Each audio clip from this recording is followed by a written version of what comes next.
Election commission হচ্ছে appellate authority. Returning অফিসাররা যে সিদ্ধান্তই দেন, যদি রিজেক্ট হয় তাও আমাদের কাছে আপিল করতে পারে।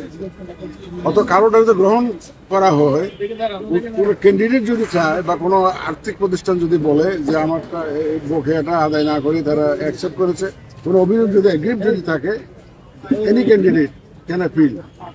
যারটা গ্রহণ হয়েছে তার বিরুদ্ধে করতে পারে ক্যান্ডিডেট, অথবা তারটা যদি বাতিল হয় তাও করতে পারে। আমরা আইন অনুযায়ী একদম ইনশাল্লাহ দেখবেন আপনারা ন্যায় বিচার পাবে। খাবারের পছন্দ ভিন্ন হলেও মজার বেলায় সবাই এক। ওই যে একটা এখন একটা কথা উঠছে না, ইনসাফ, আমরা ইনসাফে বিশ্বাস এবং আমরা ইনসাফ করবো ইনশাল্লাহ। দেখবেন যে আমাদের হিয়ারিং হওয়ার পরে দেখবেন আপনারা যে আইন অনুযায়ী যা হবে, বিধিবিধান অনুযায়ী যা হবে, আমরা সেই ধরনের সিদ্ধান্ত দিব।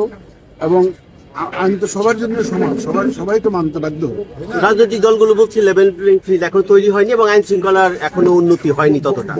বলতেই পারে, আপনারা তো দেখছেন ভাই সবসময় দেখা গেছে, আমরা অতীতে দেখেছি নমিনেশন ফাইলের দিন অনেক ভায়োলেন্স হয়, অনেক খারাপ অবস্থার সৃষ্টি হয়।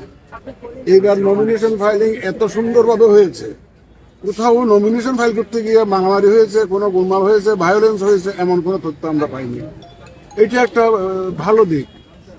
এবং এই যে এখানে যে আপিলে যে সবাই আসছে আমাদের, এটাও তো একটা বড় প্রমাণ যে মানুষ যে কত আগ্রহী নির্বাচনের জন্য, কত আগ্রহী, এটাও একটা বড় প্রমাণ। নাহলে ওনারা দূর দূরান্ত থেকে এসে যে ওনাদের যে আপিল করতে আসতেন না আমাদের এখানে। তা এটা আমরা পজিটিভলি দেখছি, যে আপিল যে করতেছে এটা আমরা পজিটিভলি দেখছি। এবং অনেকে বলে যে নির্বাচন কমিশন এটা করেছে, ওটা করেছে, বাতিল করে দিয়েছে। রিটার্নিং অফিসারের ক্ষমতা আছে, আইন ওনাদেরকে ক্ষমতা দিয়েছে সিদ্ধান্ত নেওয়ার জন্য। ওনাদের সিদ্ধান্ত ওনারা দিয়েছেন।